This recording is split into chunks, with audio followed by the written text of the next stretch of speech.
அழகு குட்டி செல்லம் உன்னை அள்ளி தூக்கும் போது உன் பிஞ்சு விரல்கள் மோதி நான் நெஞ்சம் உடைந்து போனேன்.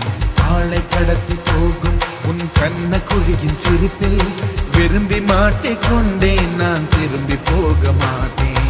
அம்முனி என் பொம்முனி, மம்முனி என் மின்மினி, உனக்கு தெரிந்த மொழியிலே எனக்கு